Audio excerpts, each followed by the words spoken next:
Muy buenas tardes a todos nuestros amigos que hoy están conectados a través de la plataforma Zoom. Bienvenidos a su programa Entrevistas, este espacio que recibe el apoyo de las juventudes del FRI y del Movimiento Vida. En esta oportunidad nos encontramos con George Comadina. Él es licenciado en Sociología, docente titular de la Universidad Mayor de San Simón y actual candidato a diputado suplente por Comunidad Ciudadana. El tema de hoy es la universidad en tiempos de COVID-19. Licenciado, muy buenas tardes y bienvenido al programa. Muy buenas tardes a todas y a todos. Muchas gracias por esta entrevista que me permite exponer mi pensamiento sobre temáticas universitarias. Lo hago como candidato de Comunidad Ciudadana, suplente a la primera diputación plurinominal, pero también como un docente involucrado en la problemática universitaria desde hace muchísimo tiempo. Yo soy licenciado en Sociología, con estudios en la Universidad Mayor de San Simón, cursos de posgrado en la Escuela Superior de Altos Estudios en Ciencias Sociales de París, y tengo también un diplomado en Educación Superior en un curso propiciado por la UMS y por la Universidad Autónoma de México, Xochimilco. Entonces quedo a su disposición, tal vez agregar que soy también investigador y he escrito varios libros en temáticas culturales y políticas. Quedo entonces atento a sus preguntas. Licenciado, ¿cuál sería su concepto de universidad? Bueno, hablar de la universidad en general me parece tal vez muy abstracto. Yo quisiera hablar un poco sobre la universidad pública en Bolivia. No es una institución muy compleja, una institución de educación superior que tiene distintas funciones, distintas finalidades. Por una parte, formar a profesionales competentes, calificados, y por otra parte, la generación de ciencia y de tecnología. Pero dadas las características que ha tenido la historia de la universidad pública en Bolivia, adicionalmente podemos inscribir también una otra función, y es la de participar en el debate del espacio público con propuestas específicas, fundamentadas, rigurosas, para así contribuir al debate y a la solución de los grandes problemas nacionales. Por tanto, la universidad es también una voz autorizada para participar en el campo político y en el espacio público. La universidad tiene dos características, ¿no?, que son el cogobierno y la autonomía. ¿Cuál es su opinión respecto a estos dos puntos en la actualidad? Bueno, estos son los principios fundacionales de la universidad pública boliviana. La autonomía y el cogobierno paritario docente estudiantil.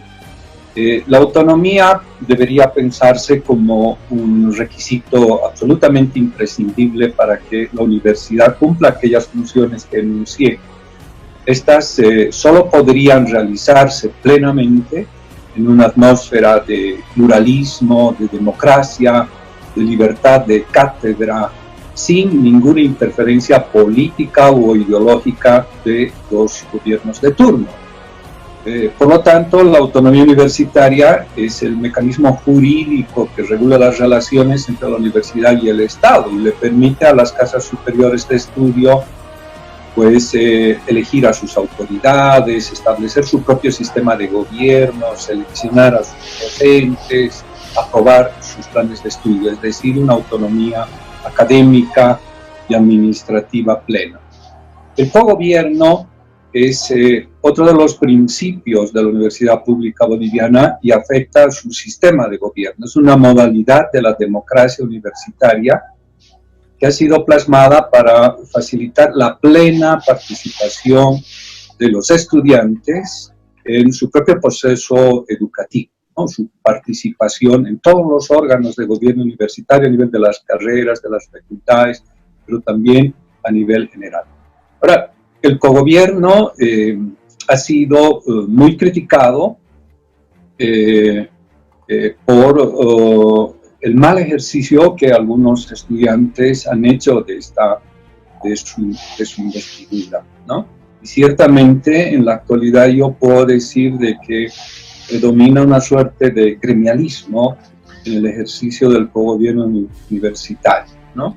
Han implantado mecanismos, clientelismos y prebendales que han hecho de los estudiantes no una voz crítica y propositiva en los consejos y los órganos de gobierno universitario, sino más bien un factor de adherencia a las autoridades de turno, y de esa manera creo que se ha distorsionado su función. Pero yo soy una persona que ha valorado y ha luchado por el gobierno universitario cuando era dirigente estudiantil, y entiendo de la importancia de este mecanismo, que sin embargo debería ser respetado y en todo caso está siempre vinculada con la capacidad y la independencia política que deben tener los estudiantes en su accionar.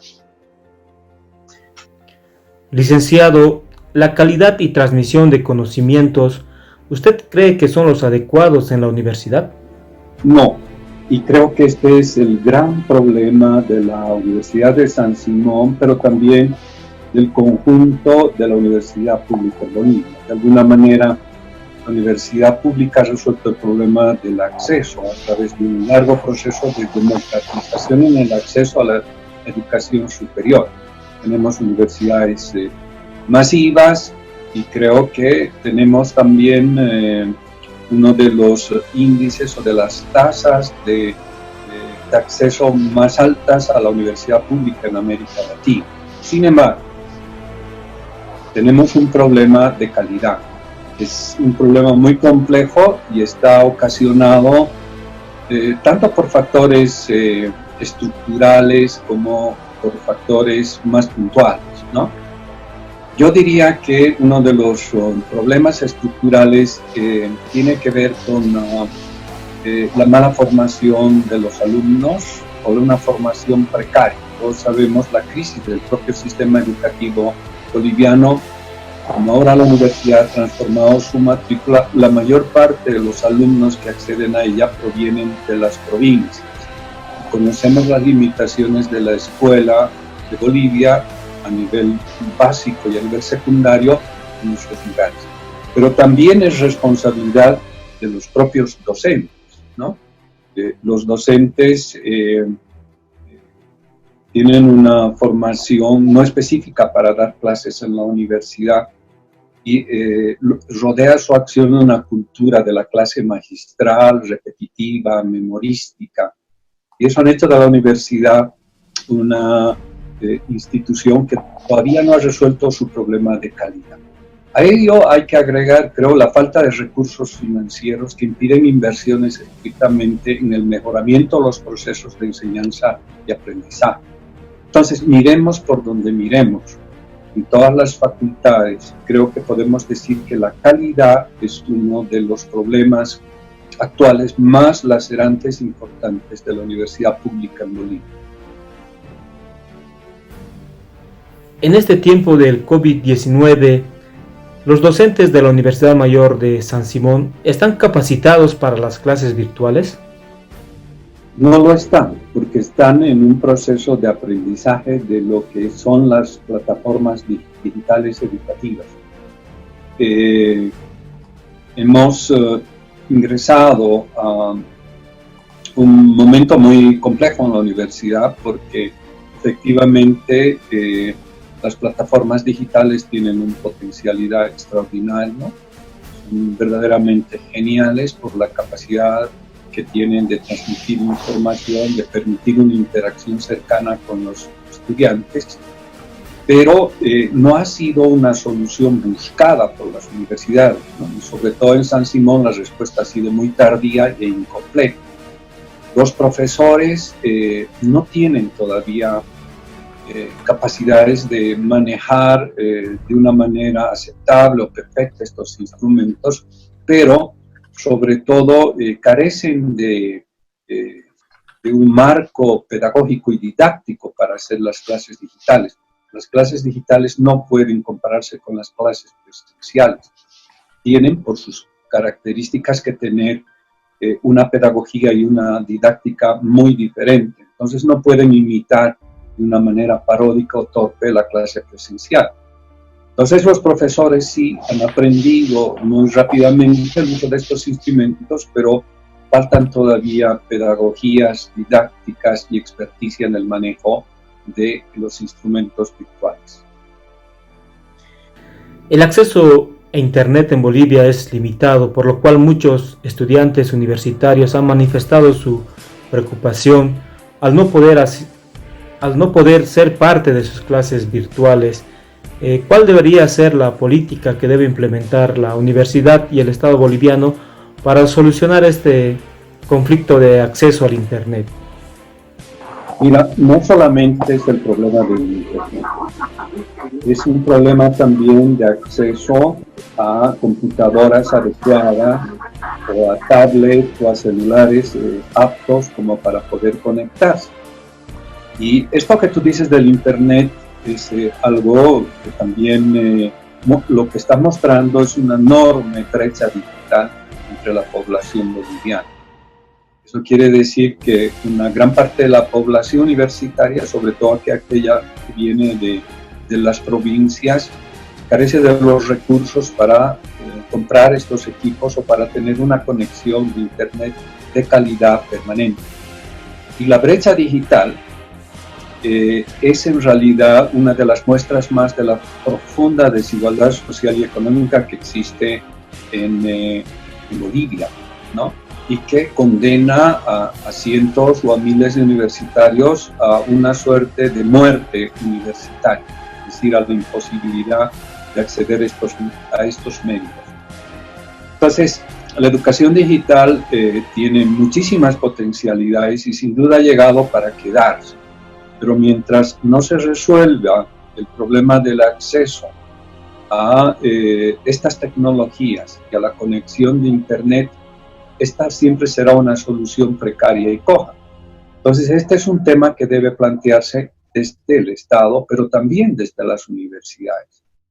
Desde el Estado para propiciar, en primer lugar, recursos para dotar a los estudiantes de estos instrumentos, de lograr facilidades para conexiones especiales de Internet para los estudiantes, y de la universidad también para hacer inversiones en conexiones digitales. Creo que este es uno de los problemas que ha saltado durante la pandemia, tiene que ser resuelto tanto por el Estado como por la propia universidad. Entonces, este es el punto número uno. El segundo tiene que ver con lo que decía, con la formación de docentes, pero también de los alumnos en una cultura digital. Es un proceso a construir. Ya tenemos los instrumentos y la conexión, no es suficiente. Tanto los profesores como los estudiantes tienen que construir o conocer una pedagogía y una didáctica particular que sea apta para las clases digitales. Licenciado, hoy la universidad tiene dificultades para pagar el salario a los docentes y a los administrativos. ¿Cuáles serían las razones para que la universidad vuelva a estos números rojos? Bueno, gracias por la pregunta. Es un tema muy sensible para nosotros los profesores. Hace 2 meses que no se nos paga, a pesar del gran esfuerzo que han hecho los profesores por hacer el trabajo digital, que supone un aprendizaje, muchas horas de trabajo para preparar una clase. Yo creo que hay 2 problemas acá. Primero, este tema coyuntural que nos está presionando, que tiene que ver sin duda alguna con la pandemia, tiene que ver también con una baja muy drástica en los recursos de coparticipación tributaria que percibe la Universidad Mayor de San Simón y toda universidad pública, pero tiene también que ver con un mal manejo del presupuesto universitario. Sabemos que en los últimos años las autoridades rectorales han hecho la contratación de más de 500 personas como administrativos y profesores que han desbalanceado el presupuesto universitario, la ejecución, prácticamente estamos en una crisis sin precedentes. Y en términos estructurales, pues es un problema mayor porque no está asegurado el pago de salarios para los docentes en el curso de este año. Tenemos que volver a replantear el fondo de las cosas y estas tienen que ver primero con la obligación del Estado de subvencionar suficientemente a la universidad de estos recursos, tal como manda la Constitución Política del Estado. Tiene que ver con la necesidad de volver a revisar la coparticipación, el porcentaje de coparticipación que recibe la universidad. Tiene que ver con el destino de los fondos por concepto de impuestos directos a los hidrocarburos y tiene que ver con la necesidad de una racionalidad en el uso de los recursos universitarios. Es impresionante, pero la universidad carece de transparencia para poder conocer qué es lo que está pasando. No existe la información suficiente. Los docentes en varias oportunidades hemos demandado acceder a esta información, que se proporcionen a los profesores y a la comunidad universitaria datos respecto a las ejecuciones presupuestarias de los últimos 4 o 5 años, y no se nos ha proporcionado esa información. Entonces hay también un problema de transparencia que es muy lacerante, sobre todo en este momento de necesidad y de premura de los profesores de la universidad. Licenciado, ¿cuáles son los desafíos de la universidad pública a futuro? Muchos. El gran desafío de la universidad pública es estar a tono con los tiempos, ser contemporáneo con los nuevos problemas y las nuevas demandas sobre ciencia y tecnología y sobre formación profesional. Yo diría, como ya planteé, que hay un problema de calidad en la educación universitaria. Creo que este es el hilo que hay que empezar a trenzar para poder resolver los problemas de la universidad y poder mejorar la calidad y el servicio universitario. Y esto involucra muchas cosas, entre ellas una mejor formación de los docentes, a los cuales se deben ofrecer cursos de posgrado, un proceso de educación permanente, la conexión de los estudiantes con el mundo del trabajo me parece también un problema muy notorio. Hay centenas o miles de estudiantes que después de muchos esfuerzos logran titularse, pero no consiguen empleo.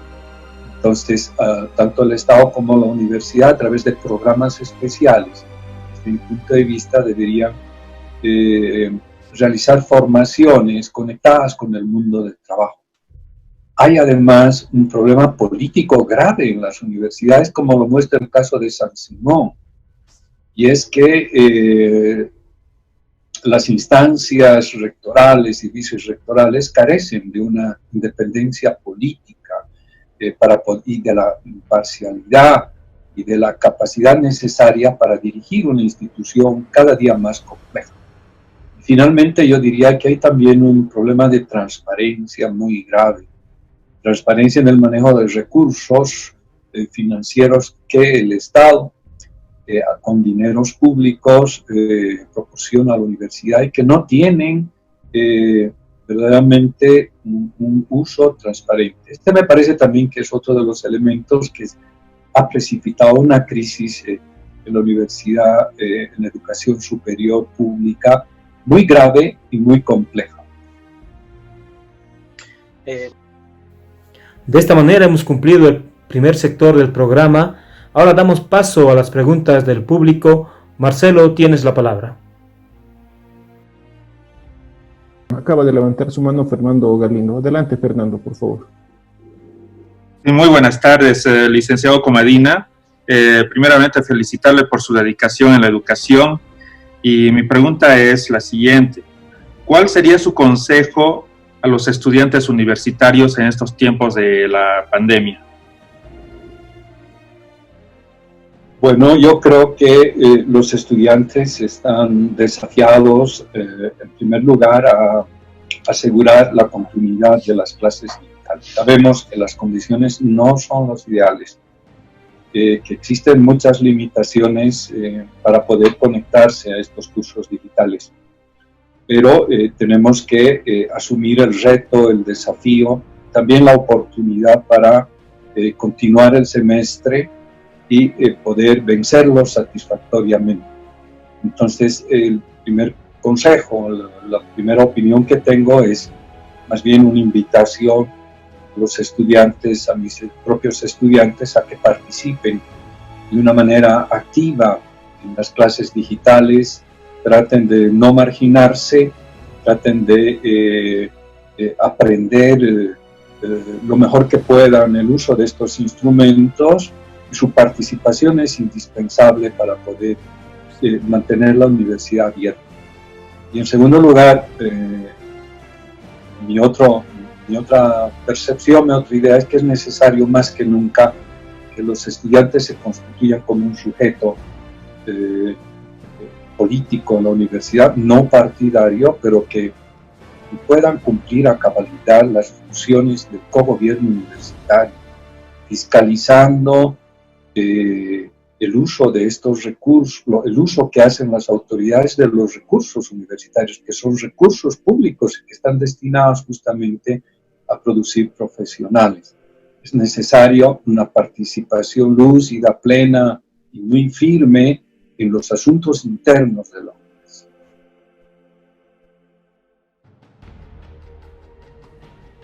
Continuando con la ronda de preguntas por parte del público, damos la palabra a Álvaro Gueza. Buenas tardes, se escucha muy bien.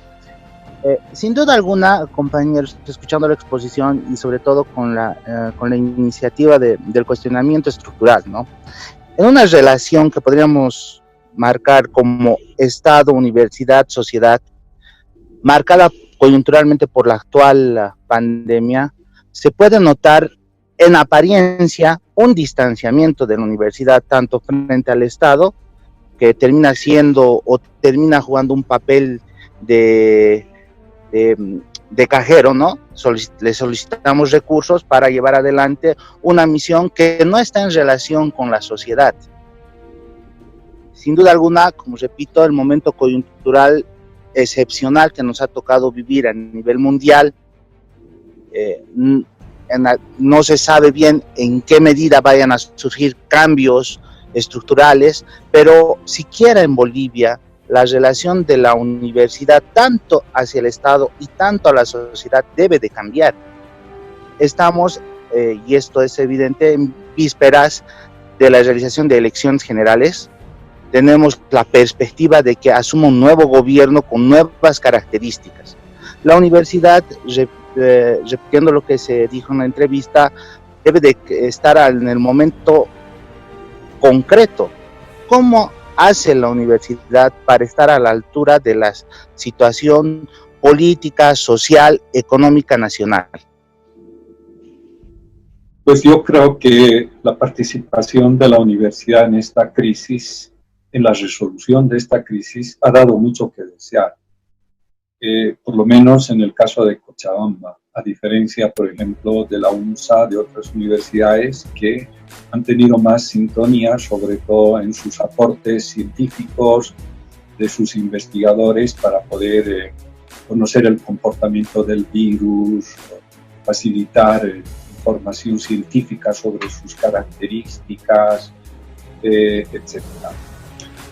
Creo que la participación específica, científica, tecnológica de las universidades ha sido muy relativa o incluso inexistente.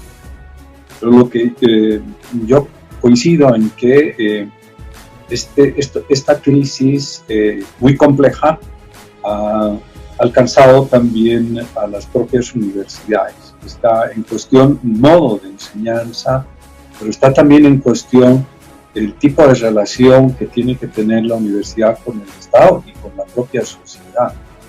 Entonces la universidad necesita encarar una nueva reforma universitaria. Una reforma universitaria en este ámbito de crisis. Las crisis son difíciles, son momentos de peligro, pero también pueden ser momentos de oportunidad. Entonces, creo que se está formando un contexto propicio para una transformación en la universidad. una transformación de gran calado que tiene que ver con aspectos como el tema de la enseñanza digital y de manera a resolver la brecha digital y de encarar la necesidad de contar con estos instrumentos digitales para los procesos de enseñanza y aprendizaje, para interconectarnos con otras universidades y con el mundo.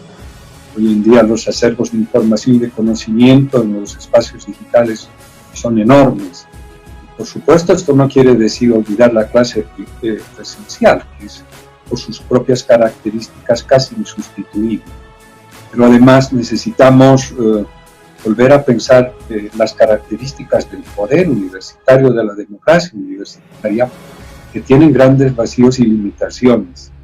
Creo que se necesita transformar el estatuto orgánico de la universidad y sentar las bases de una nueva democracia universitaria que sea de plena participación, pero que también tenga una cierta funcionalidad. No están funcionando los contrapesos del poder estudiantil y docente en la universidad.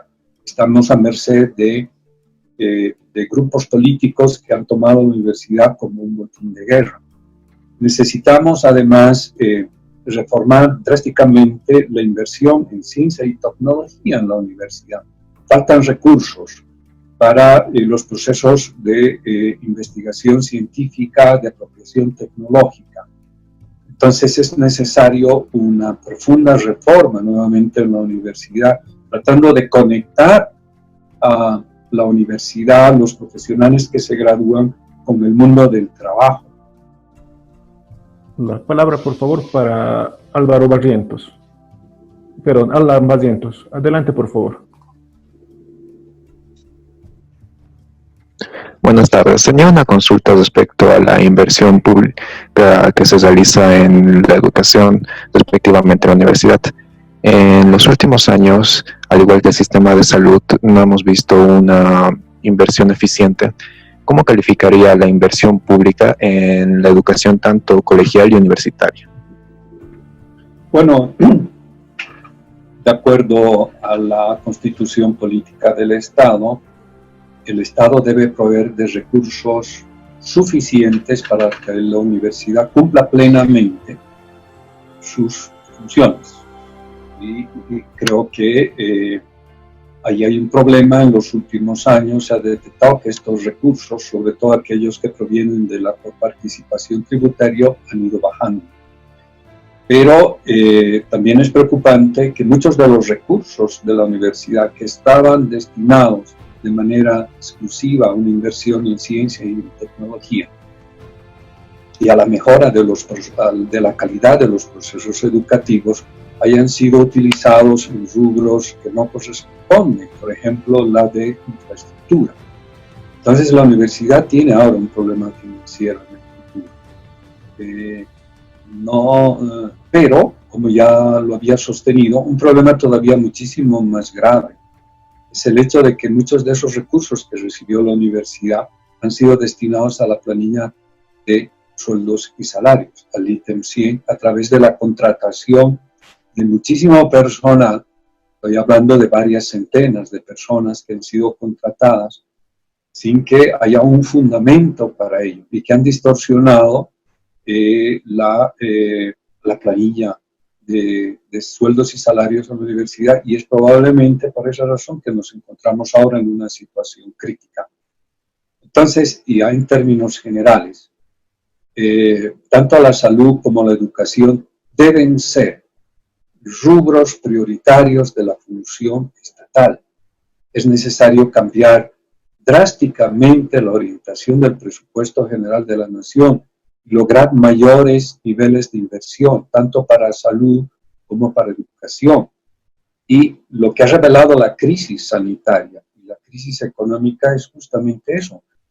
Después de 14 años en los cuales los gobiernos del MAS han tenido muchísimos recursos, estos han sido orientados a la construcción de escuelas, de canchas deportivas, a través de un gasto suntuario y de lujo. Y no ha habido una verdadera inversión en salud y educación. Nuestro sistema de salud está en un momento tan grave que en algunos departamentos ha colapsado, puede colapsar todavía. Eso ha mostrado la propia precariedad del Estado. Y en términos educativos, podemos ver las grandes limitaciones que tienen nuestros estudiantes de acceder a conexiones a Internet.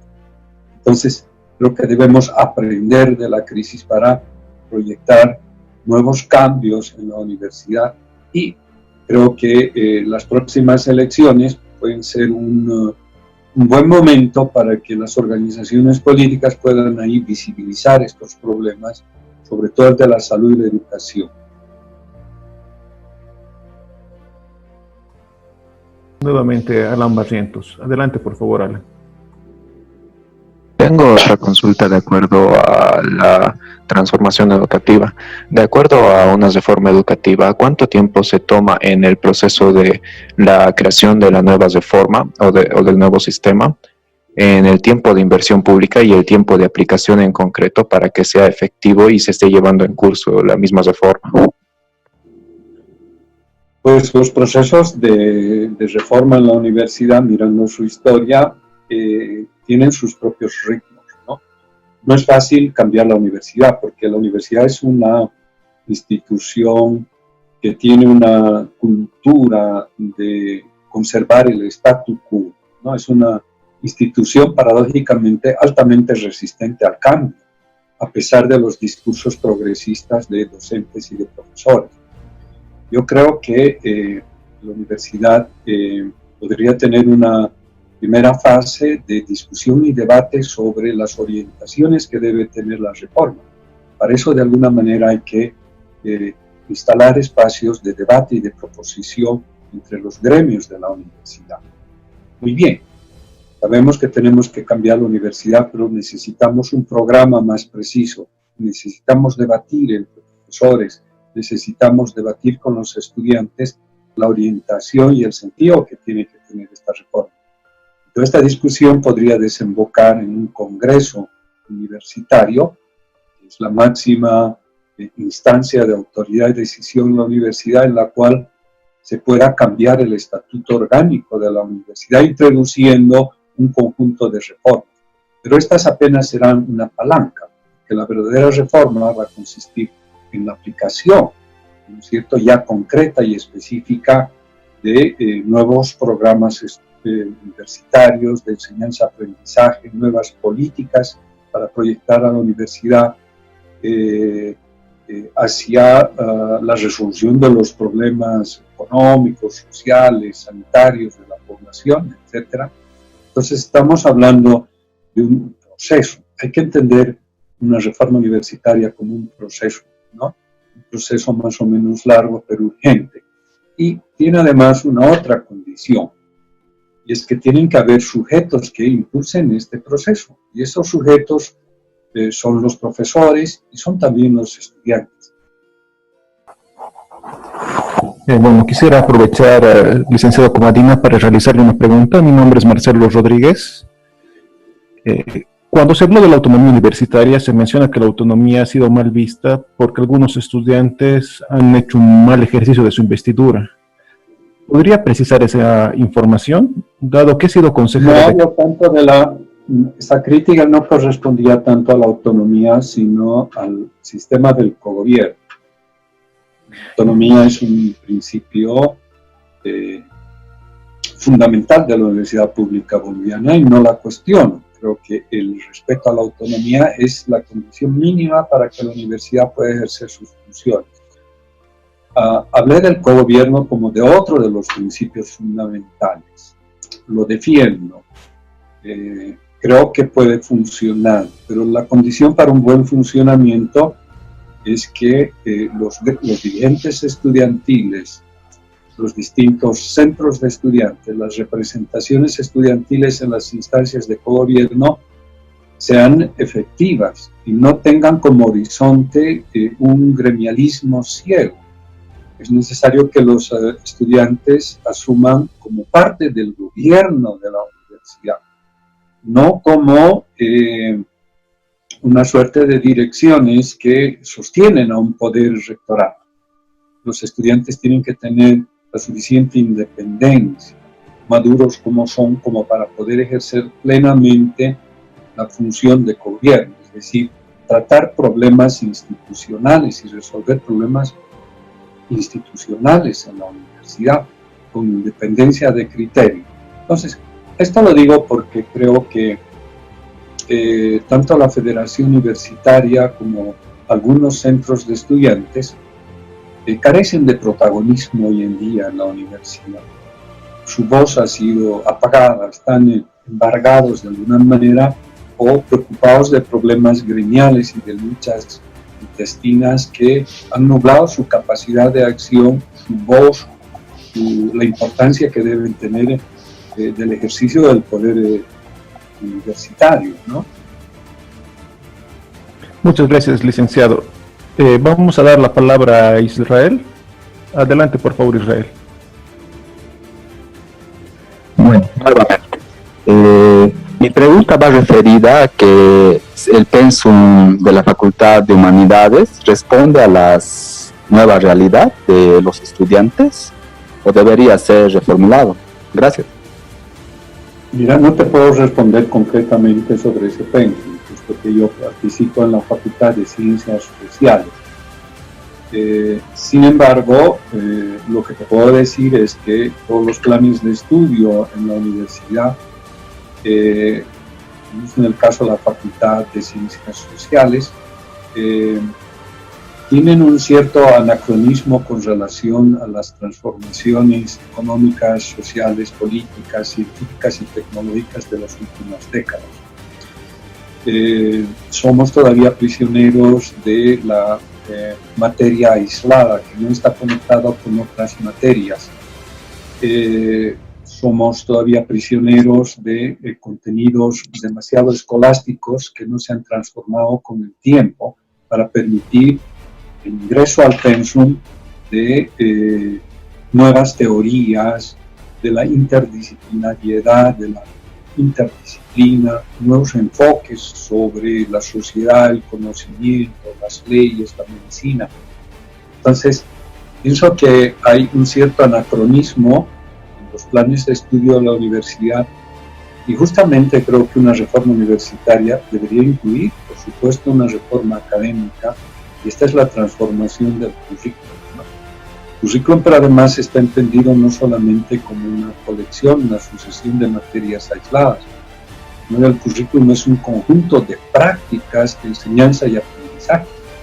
Incluyen, o deberían incluir, creo yo, el acceso a tecnologías digitales, la posibilidad de realizar prácticas de investigación en muchas carreras, orientando la vocación académica y no solo profesionalizante de los estudiantes. Tiene que ver con otras modalidades que no sean las de la clase magistral, sino que permitan otros modos de construir conocimientos. Al parecer no hay más preguntas. José, adelante. Licenciado, ¿cuál sería su mensaje para la población boliviana y cochabambina en esta situación de crisis que hoy estamos viviendo, tanto en el aspecto político, social, económico y sanitario? La crisis sanitaria se ha conectado o ha producido una crisis económica, pero también ha exacerbado conflictos y tensiones políticas. Finalmente también ha exacerbado problemas sociales que tienen que ver con profundas desigualdades en Bolivia en el aspecto económico y social. Es una crisis muy compleja. Yo creo, sin embargo, que la ciudadanía ha respondido a los desafíos de la crisis asumiendo un rol ahí, ¿no? Ha tenido disciplina para mantenerse durante 2 meses en cuarentena, a pesar de problemas de alimentación, de trabajo, de transformación de sus modos de vida. Entonces, esto es optimista con relación a la fuerza que tiene la ciudadanía para resolver crisis gravísimas que la afectan de una manera directa. No hay que levantar la mano ahora, porque la pandemia no se va a resolver con el desconfinamiento. El virus va a permanecer todavía durante muchísimos meses en muchos ámbitos que hay que evitar. El contacto, el distanciamiento es físico, es absolutamente imprescindible, así como las medidas de higiene y de seguridad que deben tenerse. Entonces esa es la recomendación, tener mucho cuidado, tratar de evitar contactos en espacios cerrados, por una parte, y por otra, yo diría que este desconfinamiento nos va a conducir nuevamente a un proceso electoral que tiene como objetivo constituir un gobierno legítimo. Y creo que la participación de los jóvenes en este proceso político electoral, obviamente respetando las condiciones de bioseguridad, es fundamental, ¿no? Es fundamental la participación de los jóvenes en la política a través del proceso electoral, pero también a través de iniciativas como estas que permiten la toma de la palabra y la discusión pública de asuntos. Esta es mi recomendación entonces. Licenciado, muchísimas gracias por participar de nuestro programa denominado Entrevistas y también por compartir sus conocimientos con nosotros.